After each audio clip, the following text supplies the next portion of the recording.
गई फिर सुबह, क्या हंसी है समा, देखती हूँ जहाँ, गीत गाए हवा, गुनगुनाए फिजा, अर्श से साथ रहा। अस्सलाम वालेकुम पाकिस्तान।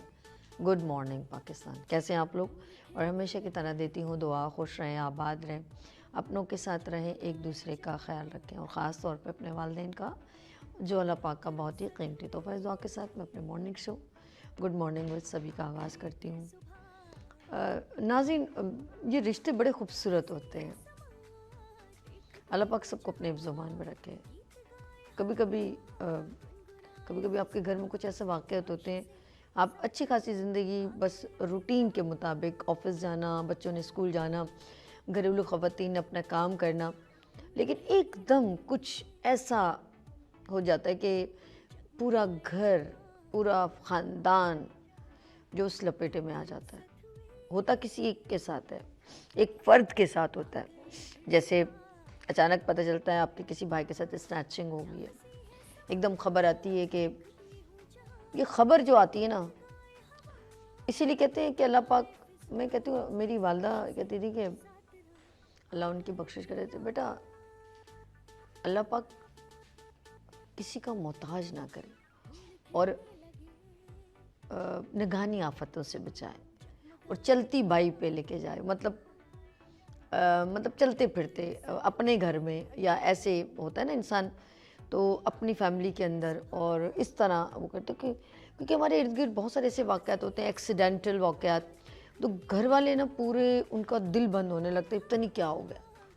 ये बोलना बड़ा आसान है, ये जिसके साथ होता है ना, खुदा की कसम, वो उस सिचुएशन से तो वो ही गुजरता है। जैसे बच्चा गटर में गिर गया, आपने ये देखा होगा, ये तो उसका माँ का कलेजा पता चलता है ना। हम तो सिर्फ यहाँ पर बैठ के बात ही कर सकते हैं, अचानक पता चलता है आपकी। अब मेरे साथ ये सारे जो मेरे साथ जो लोग अटैच हैं, दोस्त हैं, बाप हैं, फैमिलीज़ हैं, उनके साथ जो वाक़यात हैं, वो अचानक घूमने फिरने गए और वापस आ रहे थे। और ये खालिद, मैं भूलती नहीं हूँ, मेरे ख्याल में प्राइवेट एसोसिएशन, उनके वालिद साहब का, उनकी अम्मी भी थी, उनके साथ उनका बेटा भी था और वो ख़ुद भी थे, लेकिन उनका इंतकाल हो गया, उनके वालिद साहब का इंतकाल हो गया। और वो ख़ुद भी 1 महीने बाद, क्योंकि वो कोमे में कुछ चले गए, कुछ बेड पे हो गए, लेकिन उनको जब पता चला कि उनके वालिद साहब का इंतकाल हो गया, और किस तरीके से वो ख़ुद भी एक्सीडेंटल कंडीशन में, और वालिद साहब को भी दफन करनी थी, तो वो ख़ुद भी बेड पे थे, वालदा का भी पूरा एक्सीडेंट से बुरा हाल। तो ये सिचुएशन अल्लाह पाक सबको अपने ज़ुबान में रखे।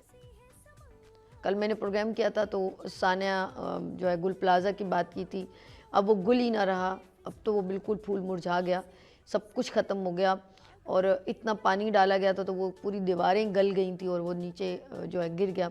कोई सिचुएशन नहीं थी, कोई बैकअप नहीं था। कल भी मैंने बात की थी, बस मेरा दिल, आज सुबह भी मुझे नींद ही नहीं आ रही थी, बाखुदा मैं काफ़ी देर से, मैं आप सच बताऊँ, मैं सुबह 6 बजे से जाग रही हूँ, मुझे टक्का नींद नहीं आ रही, और मैं सोशल मीडिया पे यही चीज़ें देख रही हूँ, तो मेरे दिमाग में भी अजीब सी सिचुएशन ही है। अभी तक मुझे नींद सही नहीं आ रही, क्योंकि मेरे दिमाग में वो वीडियोज़, वो चीज़ें चल रही हैं। अफसोस होता है, सद अफसोस होता है कि कोई, हम सब अब बैठे ना, ये मेरे साथ अभी गेस्ट भी हैं, कुछ और भी बातें हो रही हैं, ये कर लेना था, वो हो जाता। अब ऊपर से इतनी बड़ी क्रेन लगा के गाड़ियाँ उतारी जा रही हैं, तो एक क्रेन लगा के ऊपर किसी बंदे को भी, 6-7 बंदों को छोड़ देते। वो जो ग्रिलें से इन्होंने पूरा, क्योंकि प्लाजा में बहुत जगह से दरवाजे हैं, एक एंट्रेंस नहीं है, और सब ये कह रहे हैं कि एंट्रेंस टाइमिंग ख़त्म हो गई थी तो बंद कर दी थी, तो वो ग्रिल काटने का, वो ग्रिलिंग होती है, यूँ बंद करके उसको ताला लगाया जाता है, तो चौकीदार ने बंद करके वो चला गया होगा। तो उधर ही वो जितने अब गाड़ियाँ यूँ उतार रहे हैं क्रेन से, तो एक क्रेन से 10-15 लोगों को उतार के वो जो ग्रिलिंग है उसको काट देते किसी तरीके से। वो वेल्डर नहीं होता जिससे लोहा काटा जाता है, उसको भेज देते, कम से कम दरवाजे खोल देते कि लोग ऊपर की तरफ जो आ रहे हैं वो ईजिएस्ट निकल सके। कोई एक बड़ा बिल्डोज़र, एक दुकान में बकौल आग लगी थी, दूसरी साइड सही थी, उधर बिल्डोज़र मार के दीवार तोड़ देता, पूरी तो निस्तो नाबूदी कर दी है, नीचे आ गई, दीवार पे बिल्डोज़र मांग के दीवार तोड़ देते कि लोगों को रास्ता तो मिल जाता। जब हमारी प्लानिंग अच्छी नहीं होती ना, किसी भी जगह पर, घर में प्लानिंग अच्छी नहीं होगी, जैसे आपका खुशहाल कराना है, लेकिन आपके पास बैकअप होना चाहिए। बैकअप किसे कहते हैं? थोड़ी सेफ साइड। आप उस वक्त किसी मोहताजगी में ना आ जाए, क्योंकि मेंटली प्रिपेयर हैं कि हम जहाँ से आए हमें वापस जाना है। मौत इज़ बरहक, लेकिन हमारी सेफ साइड नहीं होती है। हमने कहीं ऐसा कुछ इन्वेस्टमेंट नहीं रखा तो परेशान हो जाते हैं। बच्चे को हॉस्पिटल लेके जाना है, फिर आप सोचते हो कि किसी ऐसी जगह पर जाके पट्टी कर दे तो वो बच्चा किसी और कंडीशन में फिर डेथ हो जाती है। अच्छे हॉस्पिटल या हॉस्पिटल तक लेके जाने के सिस्टम लगानी आफत है, सेफ साइड होनी चाहिए। बहुत सारी जगहों पे हम ऐसे काम करते हैं और हमें उस काम की नॉलेज नहीं होती है।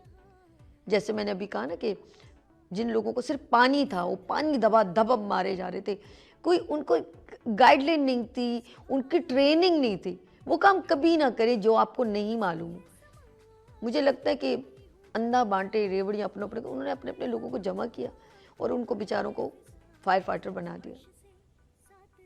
आज वो ही लोग, क्योंकि वो यही काम कर सकते हैं, पानी डाल सकते हैं और लोगों के टुकड़े उठा सकते हैं, माजरत के साथ लाशों के टुकड़े उठा रहे हैं सिर्फ, क्योंकि वो यही जानते हैं।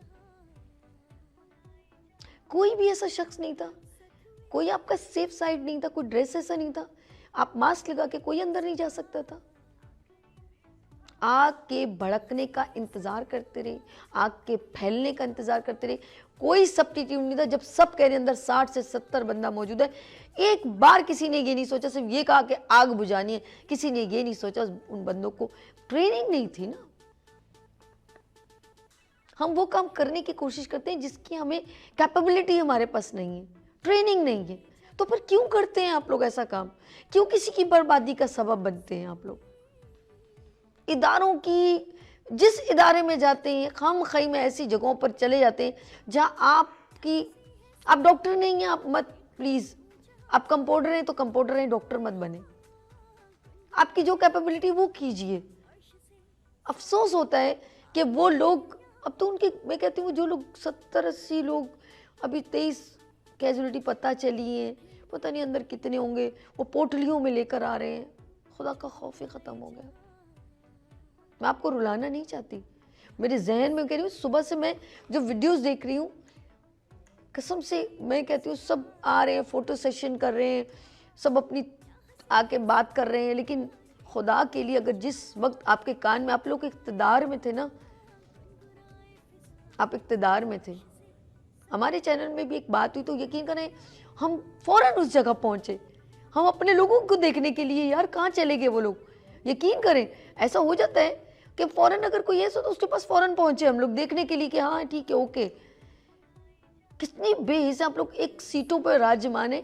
आप यहाँ के, आप क्या बोलूँ, आप गॉडफादर बने हुए हैं यहाँ के, इस सिंध के। आप फ़ौरन वहाँ पहुँचते, वहाँ अपना टेंट लगा के बैठ जाते। आप वीआईपी प्रोटोकॉल में आ रहे हैं, ये दबंग किस्म की गाड़ी हैं, कोई यहाँ क्या नाम, रिमांड डकैत की, यहाँ पर कोई फोटो सेशन हो रहा है यहाँ पर। इस तरह तो आप लोगों की एंट्री होती है, फिर आके उल्टी बातें करना कि ये तो इतनी दुकानें थी तो इतनी नहीं थी, इसका तो पूरा ये निकाला जाएगा, वो निकाला जाएगा। खुदा की कसम, ऐसे लगता है आप लोगों ने किसी बात का जवाब ही नहीं देना। यार 1 करोड़, अब मैं भी कहूँ ना कि अल्लाह अल्लाह मेरे मुंह में खाक, आपके बेटे को मैं जाके गोली मार दूँ या उसका एक्सीडेंट हो जाए, किसी की बददुआ लग जाए, और फिर मैं बोलूँ अब अवाम एक चंदा जमा करेगी और आपको दे देगी 1 करोड़, आप ले लीजिए। गवर्नमेंट का 1 करोड़, बहुत शुक्रिया सर, आपने लाशों के, जो लोग मर गए दुनिया से चले गए, उनका नेबल बदल तो दे दिया, शुक्र है। 1 करोड़ रुपया। अब वो माँ का लख्त जिगर जिसका सीना चिर गया है, वो 1 करोड़ रुपये अंदर रखेगी और खुश हो जाएगी। सब्स्टिट्यूट, काश ये सब्स्टिट्यूट 1 करोड़ रुपए वहाँ लगा देते, बिल्डोज़र ले आते, वो जो ऊपर कोई फायर फाइटर छोड़ देते, वो कटर भेज देते, कोई ऐसी चीज़ें जिससे दरवाजे दीवारें किस तरफ की टूट जाती। दबादब आग बुझा रहे, जल गई आग, लग गई आग। अब आप जी अवाम, आप लोगों को उठना होगा। ये आग सिर्फ गुल प्लाजा में नहीं लगी, ये आग कराची की आग है। इन शोलों में लिपटते ये मत बूझिएगा। ये सोचते हैं लोग ये कि भाई अभी कुछ दिनों की बात है फिर भूल जाएंगे, और वाकई में आप लोग ऐसी आवाम है। मैंने कल आवाम की अदालत लगाई थी, आप लोग ऐसी ही आवाम है, आप लोग ऐसे ही हैं और ऐसे ही रहेंगे। जैसी आवाम वैसे हुक्मरां, आप ऐसे ही और आपके साथ ऐसा ही होता रहेगा।